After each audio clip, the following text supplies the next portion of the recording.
was too dangerous for anyone under 70. So I've got three minor findings in my spine. Basically the upper, the middle, the bottom. What's that? It's fine. One minor thing. Yeah,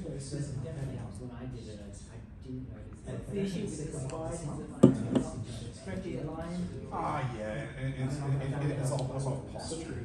Yeah. Forcing you to bend over right now. That's right. It's all my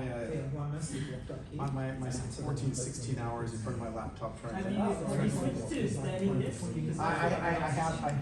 I get really lazy though, and I do it for like half an hour and then I sit down. Anyway, this is there's there are moderate degenerative spondylothoracic changes in my cervical spine, and so anyway, I've actually sent my whole report to my doctor, and so he and I.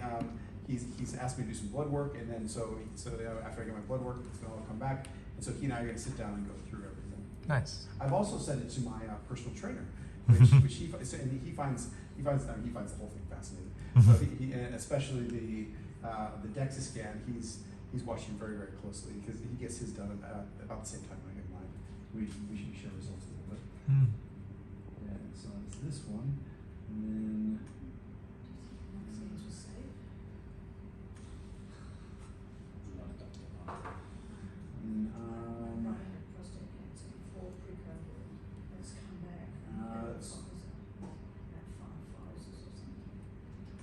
So circulatory system.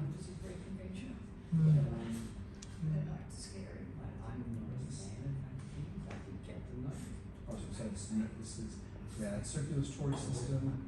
There's one kind of informational finding, and that's we detected findings which are consistent with accessory spleen, which I've got no idea what that is.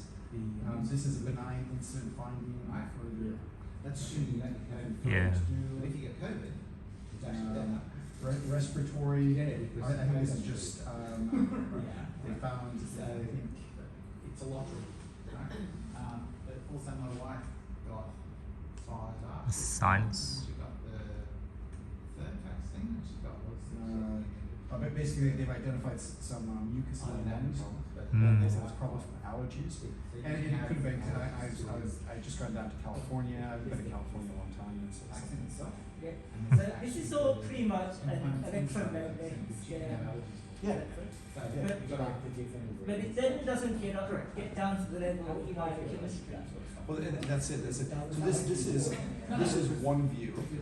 The DEXA scan is another view. You get your blood work done. That's another view. If you've got your DNA all mapped out, that gives you another view.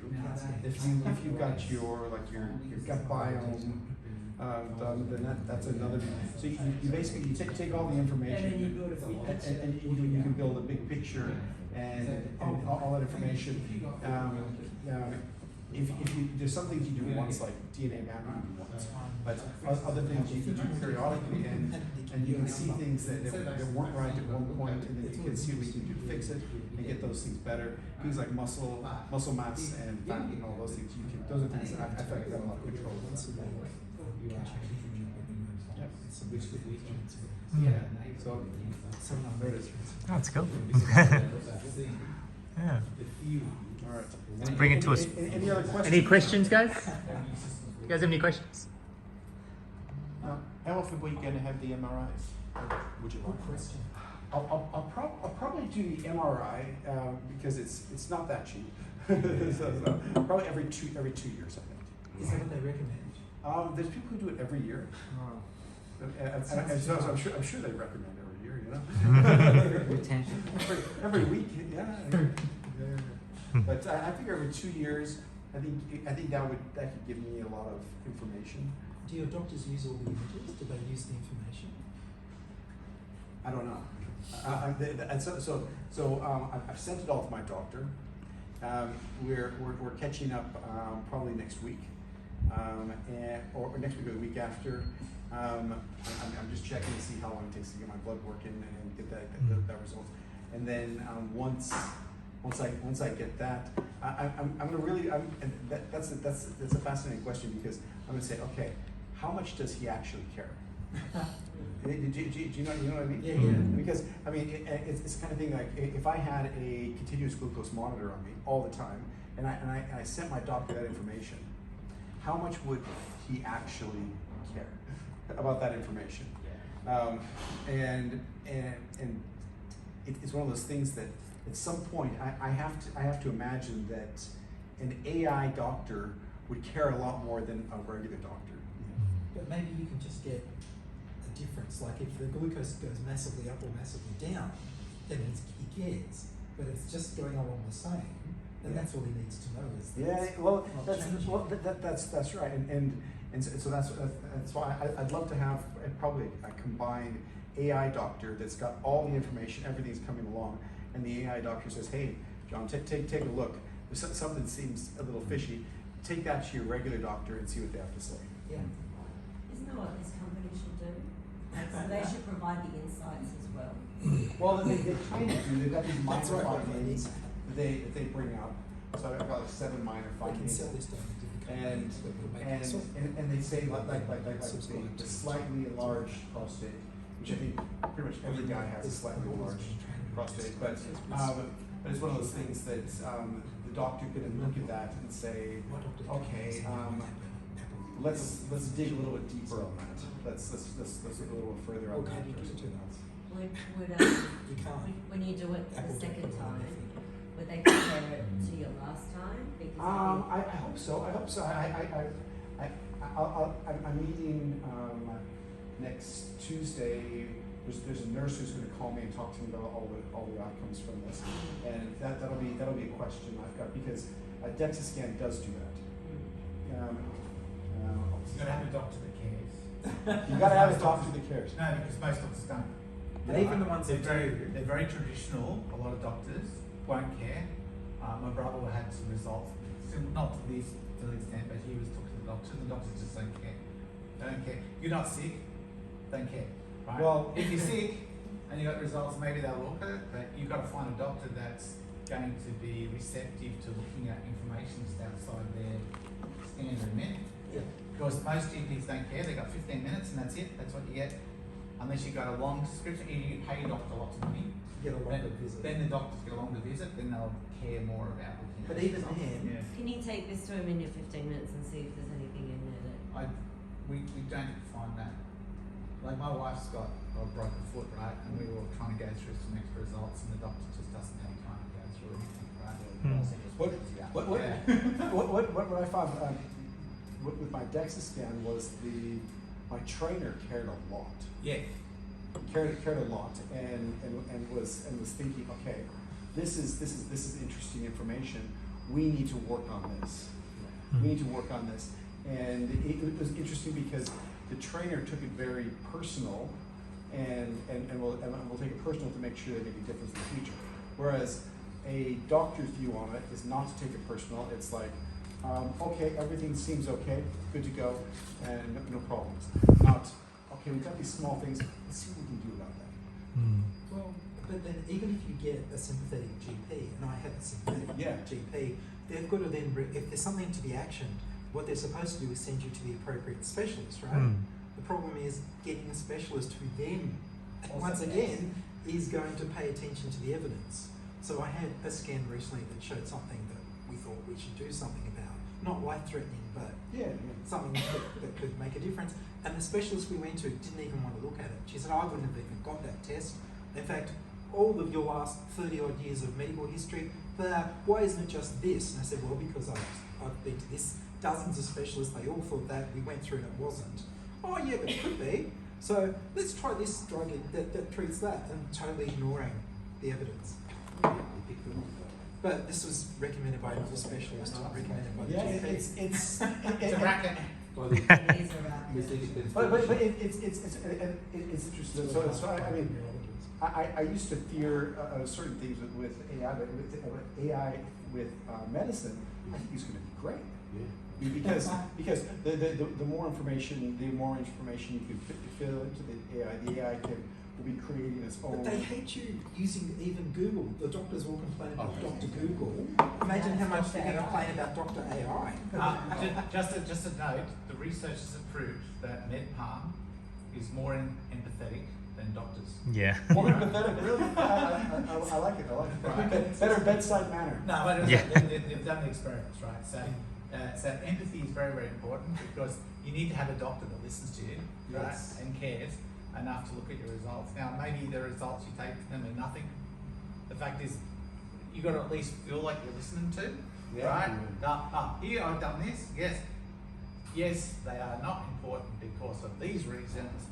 That's answered your question, as opposed to, no, don't worry about it, right? Because don't worry about it means I don't know. I still don't know at the end of the day if they're significant or not, right?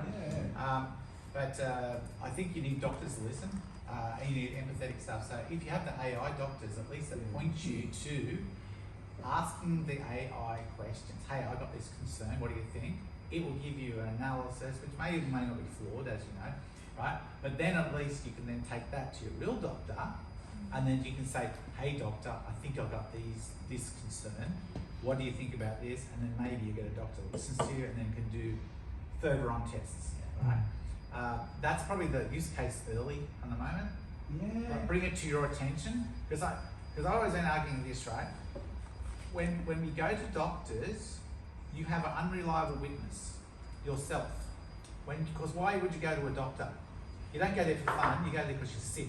And when you're sick, the doctor goes, what's wrong with you?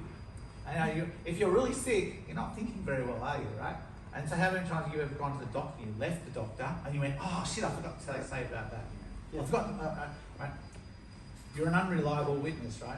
And so your AI gives you the things, now you can go to the doctor, you've got prepared notes, this is what my problems are, what can you do to diagnose them, right?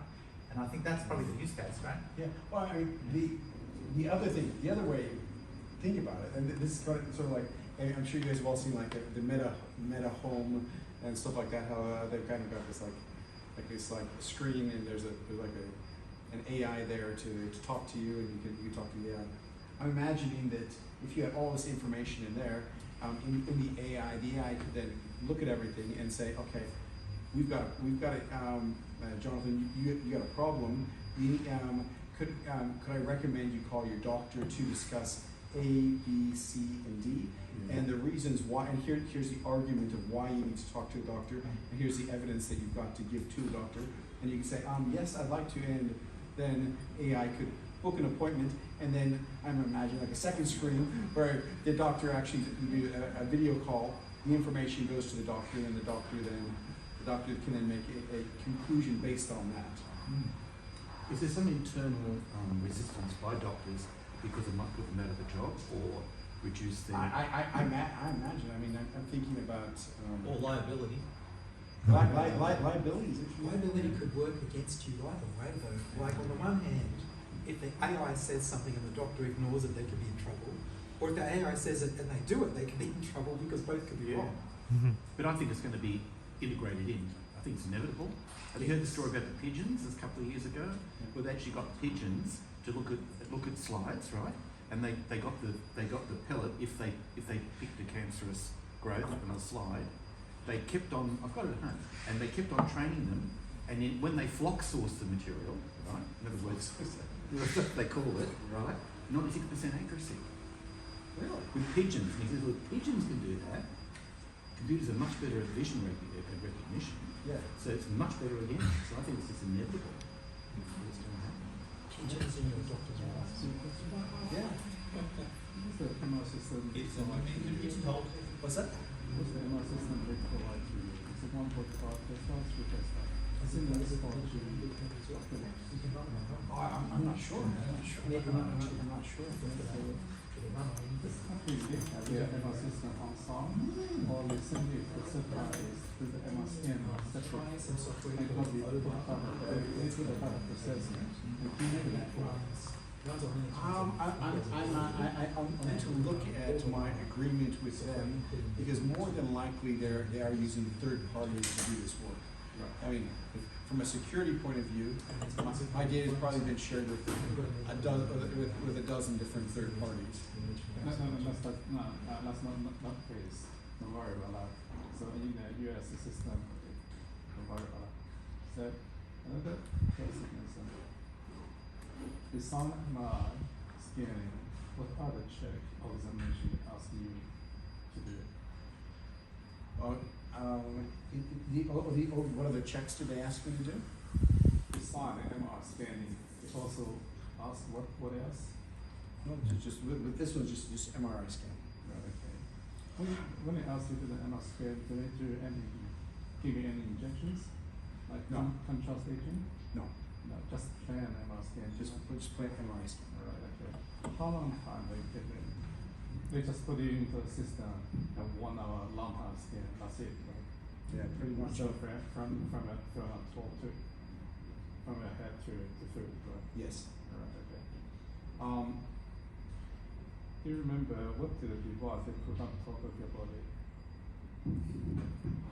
Put on top of my body. Or they just leave you up there? They just lie No. down? I'm trying to remember. That's a good question. Besides the headphone. Well, they put the headphones and my head was situated, and then my feet had to be situated a very specific way as well. Yeah, make you comfortable. But it's to keep them still. I think they wanted to keep everything really tight and still the whole time. Yeah, do they put anything on top of your leg, your feet? Maybe. Mhm. I don't remember 100%. Okay, I know the answer. And also, do you aware what's the system they it's a hospital system? They do a very careful check. Ask you, do you have any surgery before? Yes. Medical Yep. exam? Yeah. They asked They me. also detect manually. They didn't do a manual detection, but they did ask me if I had any implants at all. They made sure I didn't have any metal. They made sure of quite a few things. Yeah. Right. But they did check those things. Yeah. From top to from the beginning to end, how long time? Roughly take? About 1 hour. About 1 hour. The noise you heard is it very fast or just very even? No, it was not even. So sometimes even, but sometimes it was like. It's more loud. Sometimes, yeah. Just the frequency. Yeah. And you don't know they do laser scans. Next time if you ask to pay extra money to pay for them to ask for the similar scan, you don't know where they're gonna send you to the scan. Oh well, it'll probably be exactly the same facility. Same facility. So it's a private company and they have their own private MRI machines. And these guys, they had two. Myself and one other lady who was there, and we both went in pretty much the same. They can, but they usually don't. So, like, it's usually we did that in materials science. Yeah. All right. Well, nice fun, Jonathan. Lots of Jonathan. Thanks for that.